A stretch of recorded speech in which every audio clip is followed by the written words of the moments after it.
shiniest things. Well, I got you fancy cars for coats and shiny diamond rings. Baby, your kisses give me thrills, but your love don't pay my Hey there, everybody. PTPOP here, Oh, no, leading you out of the call center rabbit hole, one grain of truth at a time. down road. Thank you for tuning in to my channel. And today I'm going to be talking about call center training and what they tell you the calls are going to be like on the floor versus what the reality of the calls are like. And I'm going to illustrate this with some wonderful TikTok videos. Hey, before I get to that, let me show you my new shirt. See my new shirt?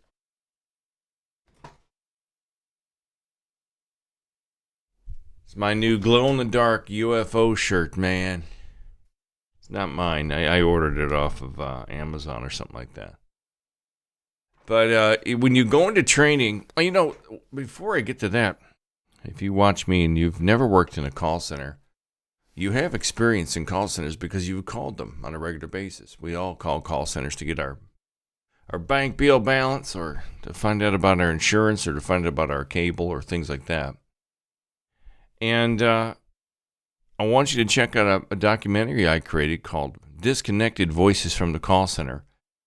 It's a full-length feature documentary that discusses the horrors of what I consider to be the modern-day sweatshop, the call center. So check it out. It's right here on my channel, free of charge. It's also on Fossum TV, and it's also on Pick Relay. But when you go into call center training, it's very, very fun. It's very exciting. They try to make it sound like the calls are going to be great, and the customers are going to give you not any harm, any trouble at all. And they always play examples for you. They'll come in and the trainer will say, okay, today I'm going to play you some examples of what calls are like on the phone, everybody. And it's always somebody just calling in to ask about, you know, how to change their address or what their balance is on their credit card. Something real simple. But when you get out on the call center floor and start taking live calls, it's entirely, completely different. So I'm going to start off with this guy here. This is Corporate Ltd. Thank you for calling. How may I be of service for you today? I just needed to get my address updated. I just moved recently. Absolutely. I can help you get that address updated. Just a moment. So they make it sound like they're going to be real simple calls like that. But this next example he gives is what it's really like. Thank you for calling. How may I be of service to you today? Yes, I'm hoping you can help me, please. I need an A1572D 22B form, please, if you can help me with that. Excuse me?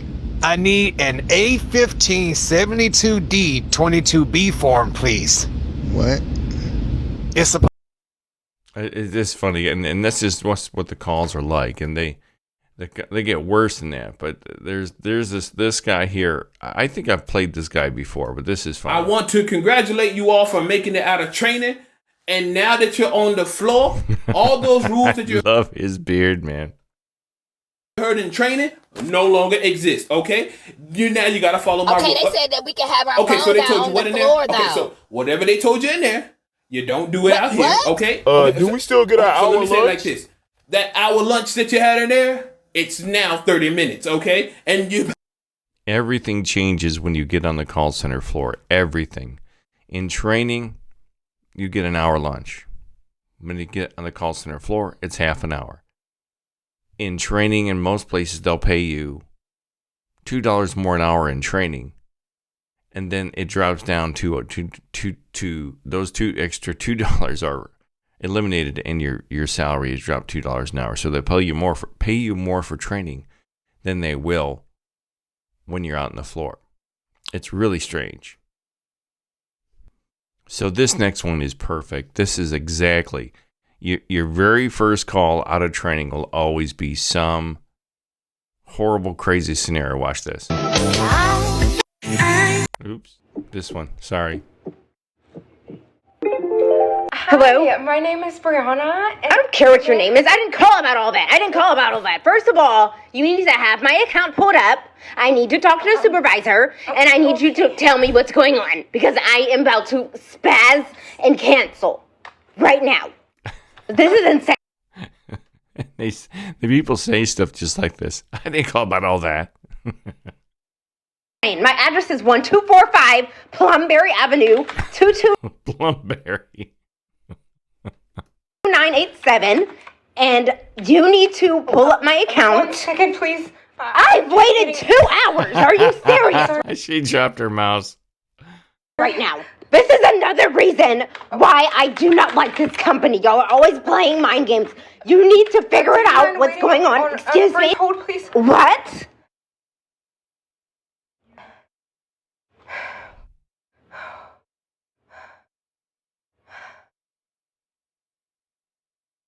And you put them on hold because you're trying to regain your composure. I went through this all the time at Verizon. I mean, people will call and ask the craziest questions about their phones. Like, can you tell me about the snickle fickle and the snickle bickle on the back of the Inkabanga? Like, what are you talking about, dude? I have no idea what you're talking about. And you can't say that to anybody.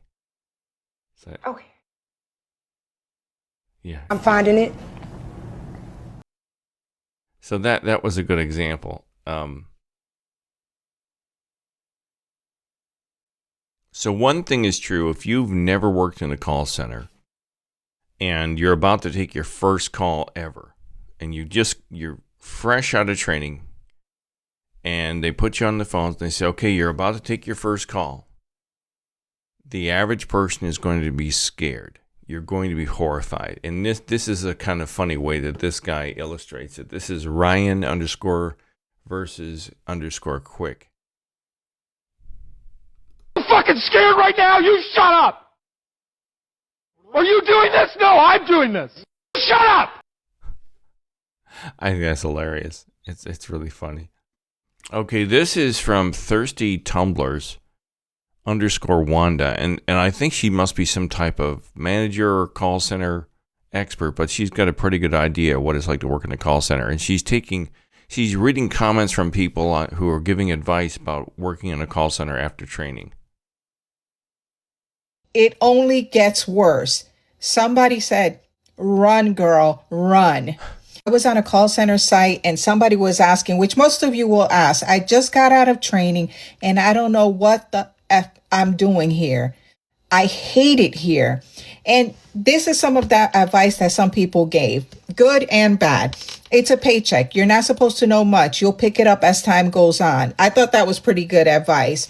Another person said, fake it until you make it. So that's both kind of true. I found myself, after I'd done this for a few years, I realized that in most cases, unless you really, really screwed up or you really insulted someone or you did something egregious, you're not going to get fired right away. If you can just show some improvement as you're going along, they're going to notice the improvement in your numbers, and they're going to hang on to you. So just keep at it until it gets better. Fake it until you make it, because eventually, you're going to pick it up, or you should anyway.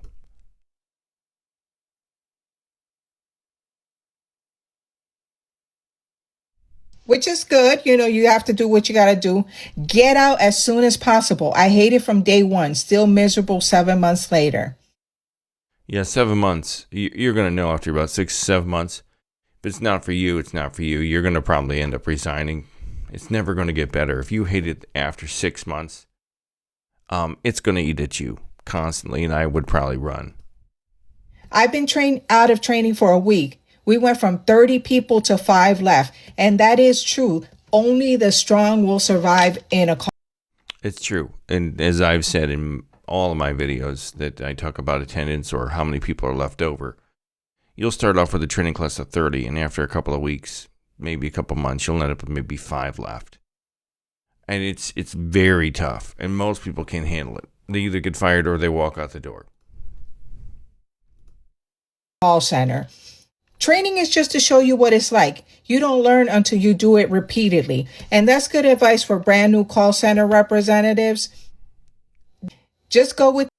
Some of that is true, because what I found is you get the basic 50,000 foot overview in training, and then when you get on the phones, you find out there's certain calls that happen all the time.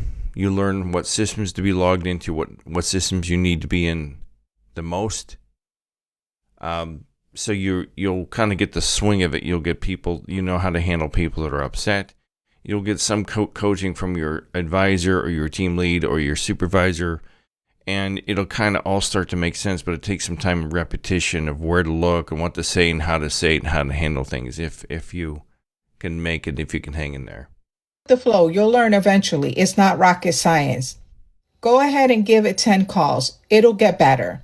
So we have some good and bad advice. Well, I don't think bad advice saying run is a bad thing. But, you know, when you get right out of training, it is a struggle. This is another one that It is. And when you get out of training, it is a struggle. And in the big call centers that you think, wow, I'm working for a big company and training is going to be really good. Don't let it fool you that because you're working for a giant corporation that the training is going to be any better than the middle size of the small corporation where you worked in a call center. It doesn't get any better. It doesn't matter how big the company is. It doesn't matter how many customers they have. Every training class is anywhere from 2 to 3 weeks, and you're going to get kicked out on the floor, and they're just basically going to say, you're going to figure it out. Don't worry about it. And the supervisors all disappear. But it can get better. It depends on your personality and your outlook on things and how well you handle the stress. If you know personally you don't function well under a high pressure situation, do not take a call center job. Do not, because you will fucking freak out. You will. So that's what it's like when you get out of training. It is very frustrating. Very frustrating. It's scary. It's intimidating, and you're going to walk out on that call center floor and you're going to be like, oh my God, what's going to happen? And in some cases, when you find out what the calls are really like and how angry the customers really are and how it's nothing like in training, because in training, they give you a very sterile, antiseptic view of what it's like to take calls. And they'll tell you, the trainer will come in and say, well, we're going to take calls from people who are angry about their billing. And you're going to get calls about people just to change their address to make it sound like it's so simple. And then they'll play examples. And the floor is nothing like that. I bet you 30% of the calls I got in any call center were these really obscure, strange calls that you had no idea what they were asking for.